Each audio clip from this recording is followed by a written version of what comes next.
There are 2.2 million men and women in prison today.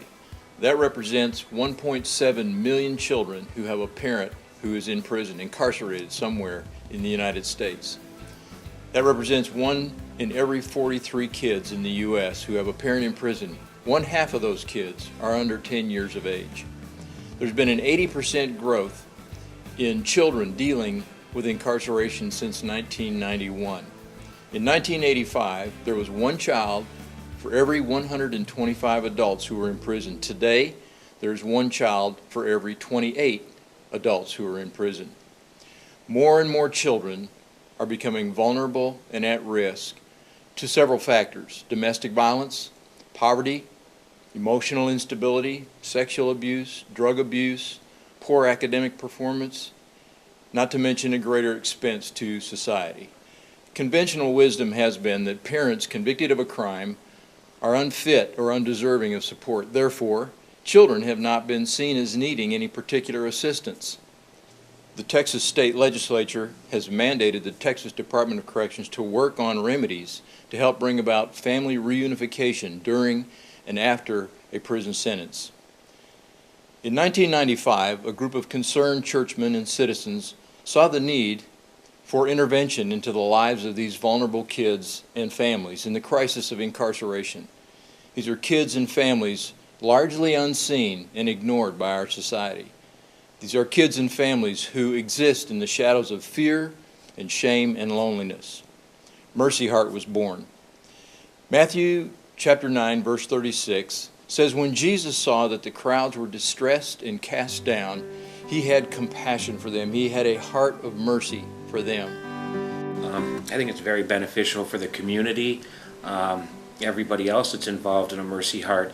Like I said, I've got my support group here, and I think it's a necessity when you're coming out of the prison system that you have a support group. You've got family, friends, you can keep going on and doing positive things with yourself.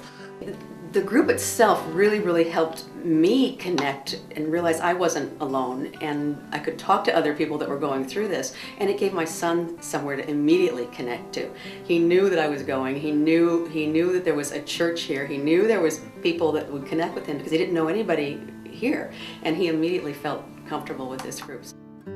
What I would say to another wife that has a husband in prison is that they are not alone, that there are people out here who do care about them and who won't judge them because of, what their husband's done, and that they'll come. If you just come to Mercy Heart, they'll help you and they'll love you no matter what.